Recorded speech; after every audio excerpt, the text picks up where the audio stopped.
Okay, here we are. Welcome everyone to the King's Monologue, and welcome to the first in what looks like it's going to be a series of videos addressing the Moors. Now, why am I doing this topic of the Moors now? Well, Metatron's video, The Truth About the Moors, I believe was a response to a video that I did. Now, why did I believe this? Because the title of his video is the same as the title of my video. And I don't believe that's a coincidence. In fact, if you do a YouTube search on The Truth About the Moors, you'll find that these are the two top results, and there's probably nothing else going by that name beneath it. So whether consciously or subconsciously, I believe Metatron was responding to my video. He also said this. And I think it's important to present valid, documented evidence coming directly from the sources and real historical knowledge, because unfortunately there are some creators that have agendas when it comes to the Moors, and I think it's about time to sit down and discuss them. You talking to me? Well, then who the hell else are you talking? Talking to me? Which I believe, I could be being a little bit presumptuous here, but I believe that he was referring to me when he made that statement. That being said, I do want to give Metatron some credit on a couple of points. First of all, his argument is not entirely polemic. So what do I mean? He's not just essentially saying the Moors weren't black. He gives a more egalitarian, some would say balanced argument, although I don't think it's balanced if it's moving you against what is the truth, which is that the word means black. But anyway, he basically is not arguing against the fact that there were numerous black contingent that were present as part of the Moors. But then he obviously draws differentiation and tries to use any other term other than black to suggest that they're not black people. So if we get any indication that they're Berber, he says here they're Berber, they're not black. Or if they're if they're North African, here they're North African, they're not black. If they're Arab, oh here they're Arab, they're not black. Every time he comes across a word that here they're Saracen, they're not black. And all of this is incorrect. We're going to touch on that in the etymology video, which is the part 3. So we're not going to touch on that in this particular video. That being said, I did want to give him some credit for not being entirely polemic. The second area I want to give Metatron credit for is that he said this. People that today we would refer as Black Africans, and some people call Sub-Saharan African. Now, I'm not really a huge fan of the term Sub-Saharan, also because there were some Sub-Saharan Africans, so Black Africans that were living in the north of Africa at this time. See, for example, almost the majority of the population of the city of Feline. So usually I tend not to use Sub-Saharan anymore, but Black Africans, so we understand each other. You know what? Well done, Metatron. I like that argument, and I actually give you a lot of respect for it. This might not be a big deal to some of you, but this was a big deal to me. There are actually a number of black creators out there, some of whom I respect, who are dead set on using the term Sub-Saharan. And Metatron not only said he doesn't like using that word, he also gave a very credible reason for not using that word, making it very clear there are populations that exist in and above the Sahara that were identifiably black, and therefore it is an invalid term. Therefore it is a misnomer. Therefore you can't classify people who pop up or show up as black as being Sub-Saharan. So there's always got to be respect for that. That being said, on this subject of the Moors, we're in this really weird place, because I'm not sure if Metatron watched my video about the Moors, but I wasn't really having a debate or discussion about what race were the Moors. To me, that's not even a discussion to be had. It's so black and white. Literally, it's so black and white. Let's qualify that by looking up some of the earliest definitions available in this Dictionary of the English Language by Samuel Johnson, dated 1827. It states, for the definition of Morisque, a dance after the manner of the Moors, often written Maurice or Morris, also a dancer of Morris or Moorish dance. In the same dictionary, the definition of Moorish means belonging to the Moors, whilst Moresque means done after the manner of the Moors. And just in case there is any controversy regarding the definition of Moor, the definition for this is a Niger, a Negro, a blackamoor. Shakespeare states, getting up off the Negro's belly, the Moor is with child by you. Also in as early as 1489, William Caxton states, he was so angry he became as black as a Moor. Miranda Kaufman states that Shakespeare described Othello and Aaron of Titus Andronicus as Moors, but references to Othello's sooty bosom and Aaron's coal-black visage make it clear that both were conceived as being dark-skinned. Henry Peacham's drawing of a staging of Titus Andronicus confirms that Aaron was played as a black man. It really doesn't require debate or discussion, so it almost feels like I'm in the Twilight Zone, that we're here in this space and we're discussing what race were the Moors. Next thing you know, in 100 years' time, we'll be discussing what race were the Negroes. It's really bizarre. I don't know if Metatron watched my video, but in that video, there's not really much there that's controversial in terms of the race of the Moors. Yes, there's a lot of controversy in terms of have people who are Moors historically been whitewashed to become something else. That's really what the crux of that topic was. But this whole debate about, the meaning of the word Moor, there really is no controversy about this. Paintings, books, songs, literature, museum artwork to this very day bearing the name Moor. Anything that an anthropologist could ask to open a debate or a discussion about who the Moors were, it's been done. And it's conclusive and it's consistent. So there's not really a discussion there. However, given the degree of misinformation that's currently peddled by our education systems, one can only empathise with the fact that people have quite a skewed view on who the Moors are. And in that setting, I can somewhat empathise with the fact that people maybe haven't even heard that the Moors were black or didn't have any association of the term Moors with black people. The one reason I'm going to take this as a bit of an opportunity is because there is a ghastly Wikipedia page about the Moors out, and I've wanted to address this for some time. Luckily enough, and I'm not going to accuse him of using the same talking points, I don't think he did, but some of the talking points that Metatron used come up in the Wikipedia page. So I thought, you know what, two birds with one stone. Let me address my hatred for that Wikipedia page about the Moors whilst also addressing some of the arguments that Metatron raises in his video. So I've used this as a bit of an opportunity. And as you can see, this video here that you're on right now, this is part 1 of what I deem will be a 5-part series. And as you can see from the title, the focus of this part is the Cantigas de Santa Maria. I intend to bring to surface how they use this information in a deceptive way. I'm not going to give you too many spoilers, but let me be clear that although this is a response to Metatron's video that is called The Truth About the Moors, once and for all, he just had to put that in at the end. This video is not a direct response to all of the arguments that he's raised. He's only really touched upon some of these points, and as I do further videos, you're going to find that I'm going to approach them the same way. Some of them are going to be Metatron's points, but some of them are going to be points that have probably been raised on the Wikipedia page, or maybe they're arguing or talking points against the Moors being black that I just want to address.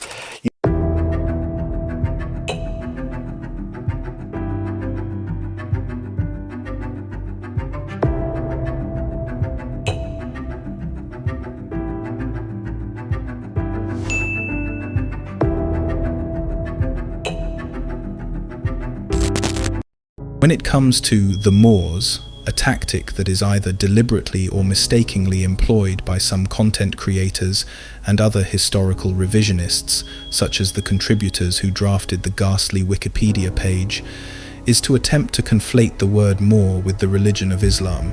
This is something that you yourself may have fallen for, and it's a simple enough assumption to make given the attention this definition has garnered in recent years. Because Moors is not a true ethnonym, but an artificial category conceived by Europeans in the Middle Ages, used until the modern age in a fairly variable manner to define a people of Islamic faith.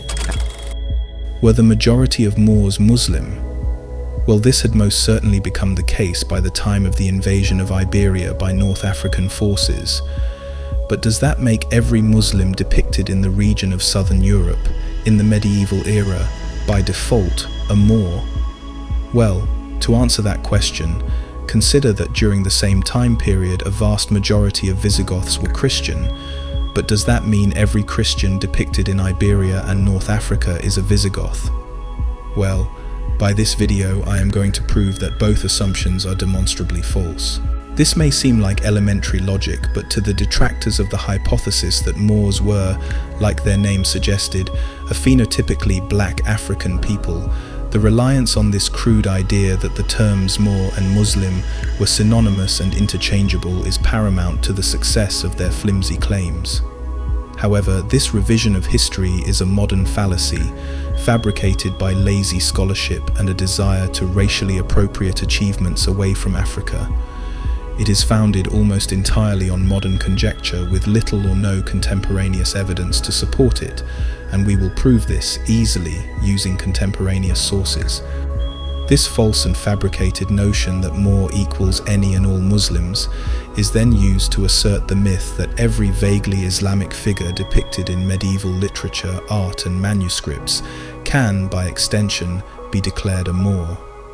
This is a misguided and possibly cynical attempt to obfuscate a word that since its inception was as ambiguous and controversial as the word Negro itself, that is, not ambiguous or controversial in the slightest, in terms of what it meant to the people that used it. If you access the Wikipedia page about the Moors, you will be confronted with images from books such as the Cantigas de Santa Maria and the Fuero Lusco, among others. Both books are Visigothic texts that played an important role in propaganda during the extension of Christendom in the region, depicting specific events taking place in and around the Iberian Peninsula during the Crusades, which was a period of substantial political, ethnographic, religious and cultural upheaval. The fueros were legal codes that played a crucial role in balancing sentiment among the Visigothic Spanish population. In the case of the Cantigas de Santa Maria, we have a collection of over 400 songs written under the patronage of King Alfonso X. It is important to note that under Alfonso's rule, Spain became a center of learning with Alfonso's court, attracting scholars from all religious backgrounds, including Muslims, Christians and Jews, from all over the known world.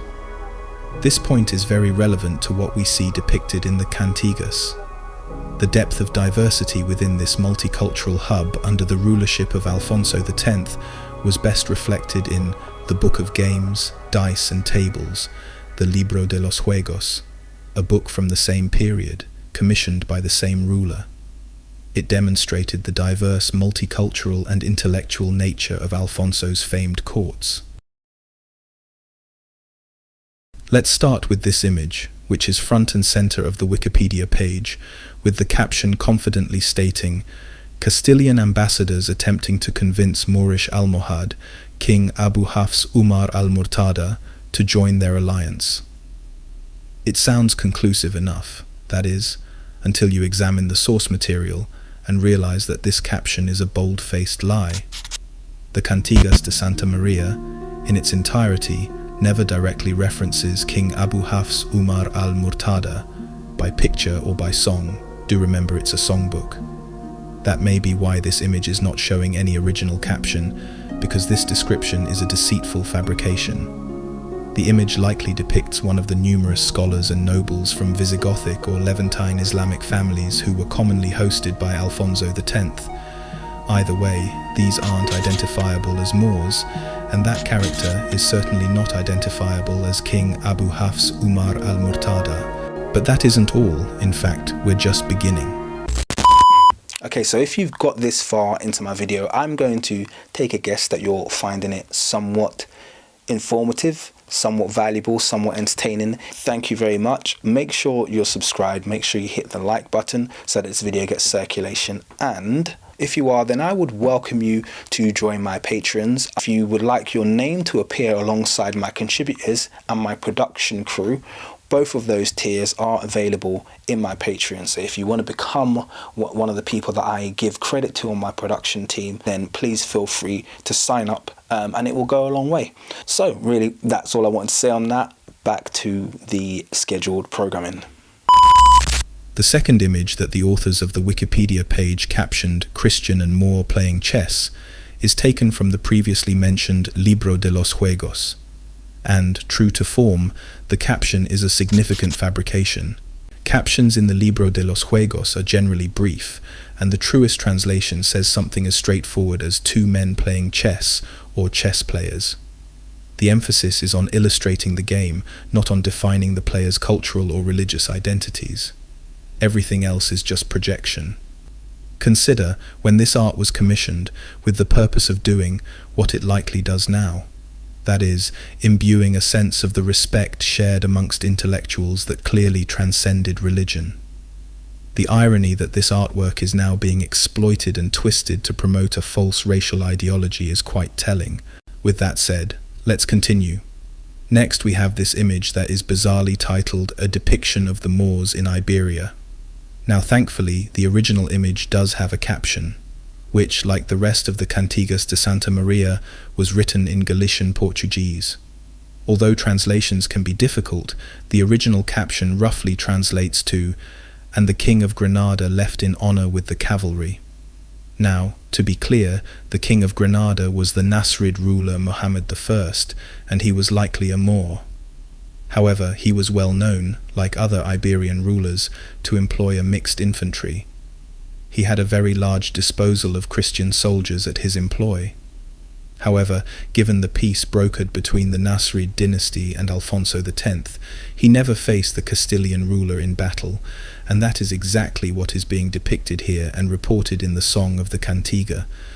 This important detail is supported by the following quote. Muhammad I recognized the need to maintain his kingdom's independence through alliances, even if that meant employing Christian troops.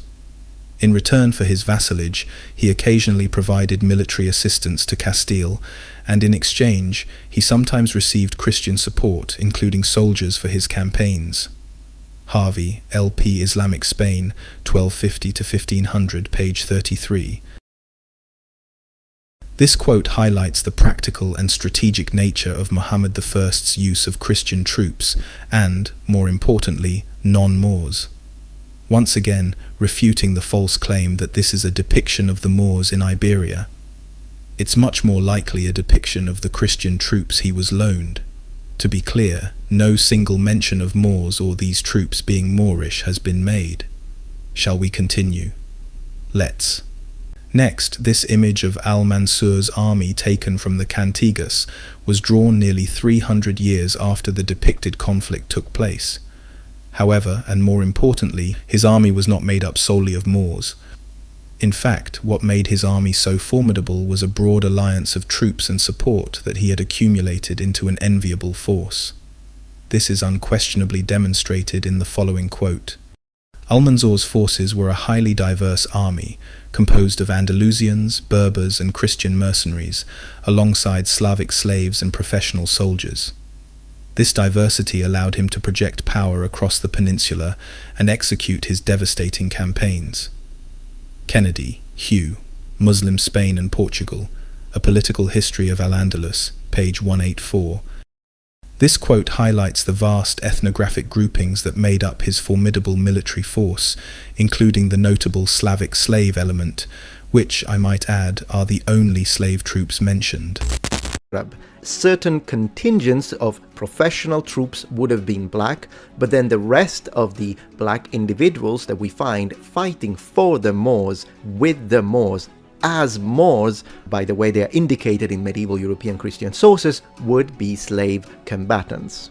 That is Metatron, like the other modern revisionists, emphasize the often exaggerated element of black slave troops, but fail to point out that the largest slave element of any Moorish force was almost always the Circassian or Caucasian slave element. They also fail to point out the kind of phenotypic impact this would have had on the Moorish population, instead treating pale skin as the default and dark skin as the exception, in spite of this being in total contradiction to the historical record. These facts entirely refute the criminally inaccurate caption written by the Wikipedia authors falsely stating, "The Moorish army of Al-Mansur." Far from Moorish, this army seemed to be largely made up of Slavic slaves and Visigothic mercenaries, as is depicted. In the haste to perpetuate the narrative that the word Moor was no different to the word Muslim, they, in fact, rob this diverse cast of medieval Muslim characters of their true identity.